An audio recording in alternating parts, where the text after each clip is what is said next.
कैसे हैं आप सब। उम्मीद करते हैं आप सब ठीक होंगे। एक बार फिर से आपके YouTube channel study with GM में आपका स्वागत है। आप सभी को पता है बच्चे, हम सब इस समय यूपी ट्रिपल एससी मुख्य सेविका की तैयारी कर रहे हैं और आपको ये भी पता है कि हमारा एक दिन जो होता है थ्योरी का लेक्चर होता है और उसके जस्ट अगले दिन उसी टॉपिक से एमसीक्यू सॉल्व करवाया जाता है। 2 दिन मेरी तबीयत नहीं सही थी, इसी वजह से जो है आपका थ्योरी क्लास नहीं हो पाया था। कल वाले वीडियो में हमने आपके लिए जो भोजन के प्रमुख या आवश्यक अवयव होते हैं उसके कार्बोहाइड्रेट और प्रोटीन से रिलेटेड कुछ क्वेश्चन सॉल्व करवाए थे। आप लोग जा करके उसको देख लीजिए। और आज का जो हमारा टॉपिक है वह है जातिलिंग की असमानता। तो अपने टॉपिक पर आने से पहले आपको बता दें, हमारा एक टेलीग्राम ग्रुप बना हुआ है जिसका लिंक अभी हम डिस्क्रिप्शन में दे देंगे।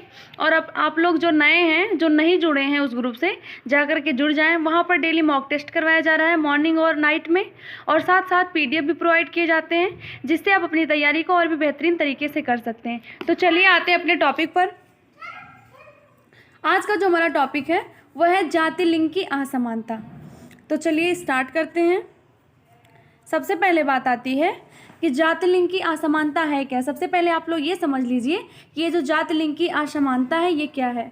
तो ये क्या है बच्चे, लैंगिक असमानता का तात्पर्य है लैंगिक आधार पर महिलाओं के साथ भेदभाव से। जो हमारे समाज में पुरुष और महिलाओं के बीच में जो भेदभाव किया जाता है, यानी कि पुरुषों की अपेक्षा महिलाओं को कम मान्यता दी जाती है, वही हमारा क्या होता है, लैंगिक असमानता होता है। परंपरागत रूप से महिलाओं को कमज़ोर वर्ग के रूप में देखा जा रहा है। अब आप देखेंगे आज की बात नहीं है, ये बहुत पहले से ही क्या है कि महिलाओं को बहुत ही कमज़ोर वर्ग के रूप में देखा जाता है। महिलाएं घर एवं समाज दोनों जगह पर शोषण, अपमान और भेदभाव से पीड़ित होती हैं। चाहे वो घर हो, समाज हो, या फिर मतलब कहीं भी हो। एक अगर वो घर में अगर कोई महिला है तो परिवार के सदस्य क्या करते हैं, उसका शोषण भी करते हैं, अपमान भी करते हैं, भेदभाव भी होता है, और समाज भी एक महिला के साथ सेम यही चीज़ें करता है। तो जो यही है कि महिलाओं के साथ जो भेदभाव है वही क्या है, आपका जातिलिंग की असमानता है। चलिए अगला टॉपिक देखते हैं। अब इसमें यह है कि लैंगिक समानता के विभिन्न क्षेत्र, किस किस क्षेत्र में जो है लैंगिक असमानता देखने को मिलती है ये बताना है। तो सामाजिक क्षेत्र में भी देख लीजिए। घर में क्या होता है कि जैसे घर की भोजन पकाना है, ये सब क्या है महिलाएं करती हैं। घर के जितने भी काम हैं तो महिलाओं के द्वारा ही करवाया जाता है। जैसे लगता है कि ये बना दिया गया है कि वो महिलाओं का ही कार्य है, तो उसमें भी पुरुष और महिलाओं का भेदभाव किया जाता है। अगर हम एक बात कर लें शिक्षा के क्षेत्र में, हमने इसमें मेंशन नहीं किया लेकिन आपको समझा दें, तो शिक्षा के क्षेत्र में भी क्या किया जाता है, पुरुषों और महिलाओं में भेदभाव किया जाता है। आप सभी लोग को पता होगा, अभी भी हमारे समाज में कुछ ऐसे ही माता पिता हैं जो क्या होते हैं, एक लड़की होने पर शौक तो मनाते ही हैं, उसके साथ साथ क्या करते हैं कि ना तो अपने पुत्री को शिक्षा देते हैं सही से, ना तो एक जैसा उसका लालन पालन किया जाता है लड़के की तुलना में, उससे बहुत ही खराब तरीके से करते हैं। तो ये सब क्या है, ये सब शिक्षा के क्षेत्र में भी भेदभाव किया जाता है, शिक्षा भी नहीं दिया जाता है। कई ऐसे परिवारों में हैं कि वहाँ पर जो है लड़कियों के जन्म लेने के बाद में उन्हें बिल्कुल शौक तो लगता है, ये बोझ लगती हैं लड़कियाँ, साथ साथ उन्हें शिक्षा भी नहीं दिया जाता है। सामाजिक क्षेत्र में बता ही दिया कि अगर कोई भी कार्य है, तो जैसे घर में ही ले लीजिए, तो अगर कोई खाना पकाना है तो वो महिलाओं का एक मेन रूप से माना जाएगा कि महिलाओं का ही कार्य है, महिलाएं ही करेंगी उसे।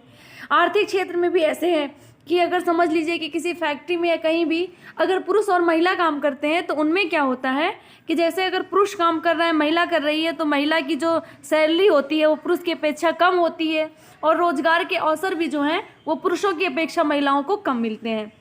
राजनीतिक क्षेत्र हो गया आपका, इसमें भी है।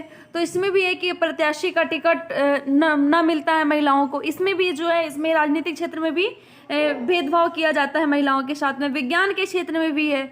विज्ञान के क्षेत्र में देख लीजिए, ऐसे भी है कि कोई प्रोजेक्ट जो है वो बहुत ही कम जो है महिलाओं को मिलता है पुरुषों की अपेक्षा अगर देखा जाए तो।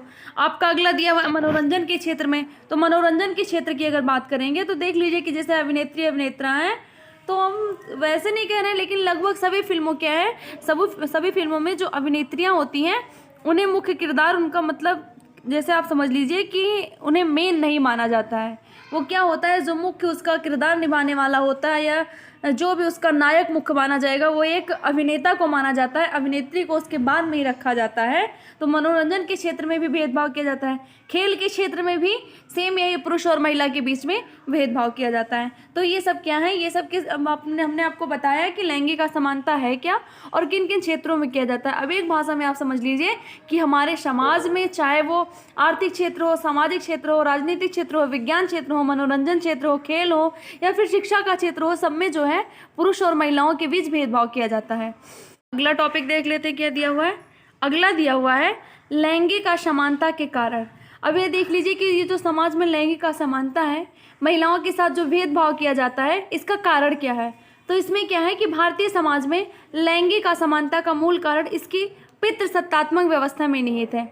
क्या है पितृसत्तात्मक व्यवस्था। अगर आप लोगों ने मेरा परिवार वाला अगर क्लास लिया होगा तो हमने उसमें मातृसत्तात्मक, पितृसत्तात्मक ये सब बहुत अच्छे से समझाया है। आप लोग ज़रूर समझेंगे पितृसत्तात्मक है क्या, उसमें पितृसत्तात्मक परिवार कहा गया है और सेम वही चीज़ें भी है, इसमें पितृसत्तात्मक व्यवस्था है, यानी कि पितृसत्तात्मक परिवार में ही पितृसत्तात्मक व्यवस्था होगी। और जो ये पितृसत्तात्मक व्यवस्था है ये हमारे समाज में कुछ ज़्यादा ही चलता है, यानी कि घर में क्या होता है कि कोई भी कार्य का निर्णय लेने का या जो भी अधिकार होता है वो किसको होता है, वो पुरुषों के हाथ में होता है। बहुत ही कम ऐसा देखा जाएगा कि महिलाओं के हाथ में होता है, अन्यथा पुरुषों के ही हाथ में सब कुछ, जो शासन सत्ता होता है वो सब कुछ पुरुषों के हाथ में ही निहित होता है।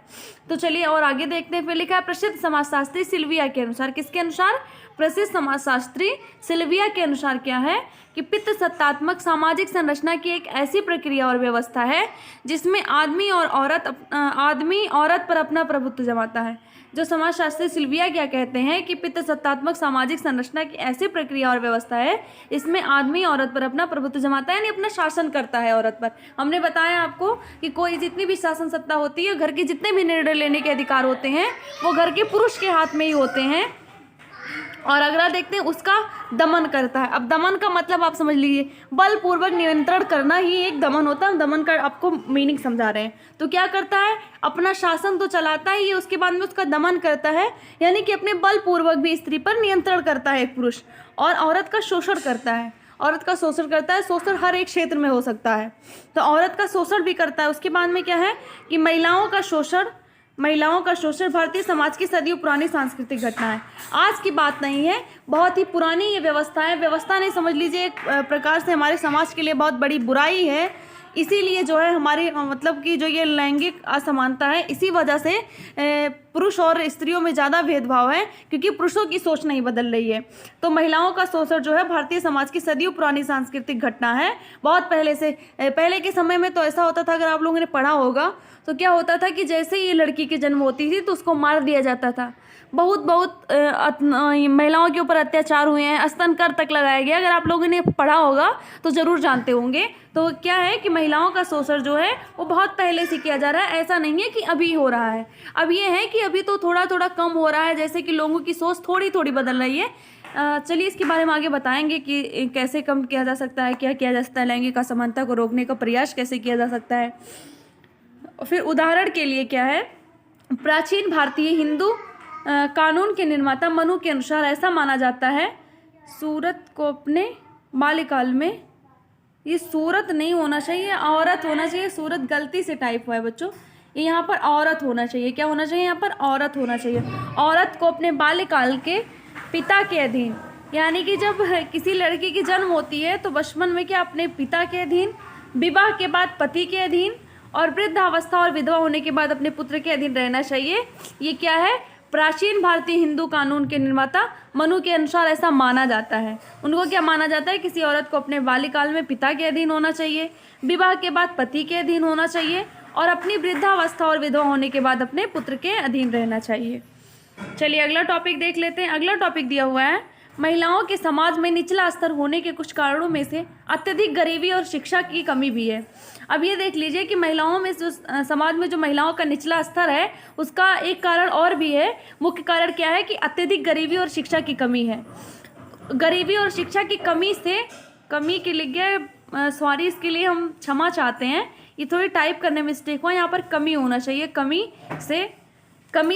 कमी के कारण बहुत सी महिलाएं कम वेतन पर घरेलू कार्य करने, संगठित वैश्यवृत्ति का कार्य करने या प्रवासी मजदूर के रूप में कार्य करने के लिए मजबूर होती हैं। मतलब कि अगर कोई गरीब है या फिर अशिक्षित है, अगर कोई लड़की है, महिला है जो कि गरीब है, उसके साथ साथ वो अशिक्षित है, तो उससे क्या होता है कि वो कम वेतन पर ही घरेलू कार्य करने, दूसरे के यहाँ कम वेतन पर काम करने लगती हैं। और संगठित वैश्यवृत्ति, जो वैश्यवृत्ति का काम होता है, ये भी कुछ महिलाएं मजबूरी के कारण ही करती हैं, क्योंकि वो गरीब होती हैं करने, या प्रवासी मजदूर के रूप में। अब वो प्रवासी मजदूर के रूप में रहती है, जैसे कि एक प्रदेश से दूसरे प्रदेश में जाकर के वो क्या करती हैं, मजदूरी करती हैं, तो वो सब कार्य करने के लिए मजबूर होती हैं। ये भी क्या है, ये भी एक कारण है जो कि लैंगिक असमानता का कारण है। उसके बाद में है, लड़की को बचपन से शिक्षित करना अभी भी एक बुरा निवेश माना जाता है। हमने आपको बताया है कि अभी भी हमारे समाज में ऐसा है कि बहुत सारे ऐसे घर हैं, उसमें क्या किया जाता है, लड़कियों को शिक्षा नहीं दी जाती है। उसी घर में अगर किसी को लड़का अगर जन्म लेता है तो लोगों को खुशी होती है, अगर लड़कियां जन्म लेती हैं तो शोक मनाते हैं उसके लिए। कुछ ऐसे माता पिता होते हैं और उनसे शिक्षा का हक भी छीन लेते हैं, उनको शिक्षित नहीं करते हैं। चलिए अगला देख लेते हैं। अगला टॉपिक दिया हुआ है लैंगिक असमानता के कारक। लैंगिक असमानता के कारक क्या क्या हैं, अब देख लीजिए। सामाजिक, आर्थिक और राजनीतिक प्रगति के बावजूद वर्तमान में भारतीय समाज में पितृसत्तात्मक मानसिकता जटिल रूप से व्याप्त है।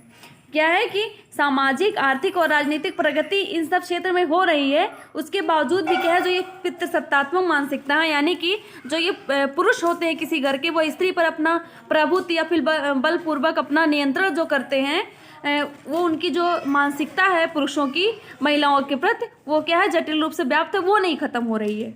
अगला दिया हुआ है कि भारतीय समाज में आज व्यवहारिक स्तर पर पारिवारिक संपत्ति और महिलाओं का अधिकार प्रश्नल में नहीं है, इसलिए उनके साथ विभेदकारी व्यवहार किया जाता है। अगला क्या दिया हुआ है, अगला दिया हुआ है राजनीतिक स्तर पर पंचायती राज व्यवस्था को छोड़कर उच्च वैधानिक, ये उच्च लिखा है लेकिन यहाँ पर उच्च होना चाहिए, उच्च वैधानिक संस्थाओं में महिलाओं के लिए किसी भी प्रकार के आरक्षण की व्यवस्था नहीं है।